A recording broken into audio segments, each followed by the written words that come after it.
అనుదినమన్న శ్రోతలకు మన ప్రభువును రక్షకుడై ఉన్న యేసుక్రీస్తు యొక్క సరిసాటి లేని మహా గొప్ప పరిశుద్ధమైన నామం నందు శుభములు. నేడు 2024 సంవత్సరము ఆగస్టు మాసము 21వ తారీఖు బుధవారం నాటి ధ్యానాంశము.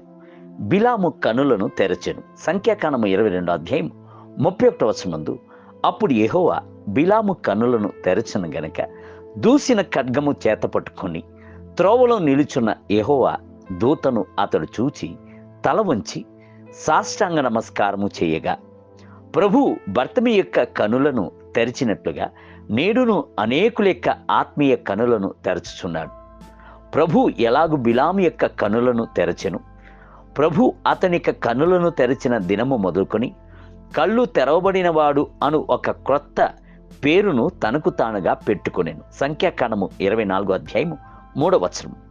బిలాము అను ప్రవక్తను జీతమునకు కుదుర్చుకొని బాలాకు అను రాజు ఇజ్రాయేలును శపించినట్లు బలవంతము చేసెను. అయితే దేవుడు బిలాముతో, నీవు వారితో వెళ్ళకూడదు, ఆ ప్రజలను శపింపకూడదు, వారు ఆస్వాదింపబడిన వారు అని చెప్పాను. సంఖ్యాకాండము 22వ అధ్యాయం 12వ వచనం. బిలాము యొక్క కనులను ప్రభువు తెరిచినప్పుడు అతడు తన్ను తాను తగ్గించుకొని ప్రభువునకు సమర్పించుకొనెను. కనులు తెరచిన వానికి వచ్చిన దేవోక్తి అని ప్రారంభించి, యాకోబు నీ గుడారములు, ఇజ్రాయేలు నీ నివాస స్థలములు ఎంతో రమ్యమైనవి, వాగువలే అవి వ్యాపించి ఉన్నవి, నదీ తీరమందలి తోట వలెను, యెహోవా నాటిన అగరు చెట్ల వలెను, నీళ్ల యొద్దనున్న దేవదారు వృక్షముల వలెను అవి ఉన్నవి అని అతడు కొనసాగించి చెప్పుటను బైబిల్ గ్రంథమునందు చూచున్నాము. సంఖ్యాకాండము 24వ అధ్యాయము 6వ వచనం. దేవుని బిడ్డలారా, నేడు మీ యొక్క కనులు తెరవబడినట్లయితే దూసిన ఖడ్గముతో నిలబడుచున్న దేవుని యొక్క దూతను చూడవచ్చును.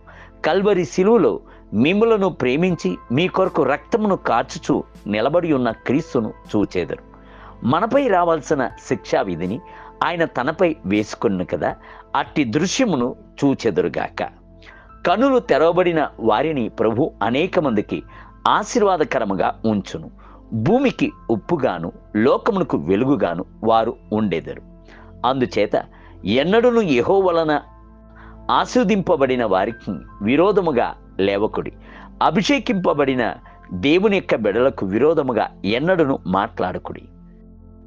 స్మిత్ వికిల్స్వర్త్ అను ఒక భక్తునికి అస్వస్థత వచ్చింది. తనతో కూడా ఉన్న మిగతా సేవకుల వద్ద తన కొరకు ప్రార్థించినట్లు ఆయన అడగలేదు. మరియు ఆయనకున్న రోగము ఆయనకు కుమారునికి కూడా సోకేను. కుమారుని కొరకు ఎంతగానో ఆయన ప్రార్థించి చూచెను, ఎట్టి ప్రయోజనము లేకుండేను. అప్పుడే ప్రభు ఆయన యొక్క కనులను తెరచెను. ఆయన తాను కలిగి ఉన్న అతిశయమును గ్రహించెను. తన యొక్క లోపమును ఒప్పుకొని సేవకుల వద్దకు వెళ్ళి ప్రార్థించమని అడిగి కలిసి ప్రార్థించి తనకును తన కుమారునికును స్వస్థతను పొందుకొనెను. మీ కనులు తెరవబడి మీరు పరిశుద్ధముగా నడుచుచున్నారా? దేవుని యొక్క చిత్తమునకు లోబడి ఉన్నారా? మీ యొక్క మార్గములు ప్రభు ఎదుటి యథార్థముగా ఉన్నాయా? దేవుని బిడ్డలారా, మీరు సరిచేసుకుని చూచి మరలా మీ యొక్క జీవితమును ప్రతిష్ఠించుకునండి. నేటి ధ్యానమునకి తన అతిక్రమములను దాచిపెట్టువాడు వర్ధిల్లడు, వాటిని ఒప్పుకొని విడిచిపెట్టువాడు కనికరము పొందును. సామెతల గ్రంథము 28వ అధ్యాయం 13వ వచనం. నేటి వేద పఠనము ఉదయం కీర్తన గ్రంథము 106, 107 మరియు 108 అధ్యాయములు. సాయంత్రము కొరింథీయులకు రాసిన మొదటి పత్రిక 4వ అధ్యాయము. ప్రభువు మిమ్ములను దీవించునుగాక. ఆమేన్.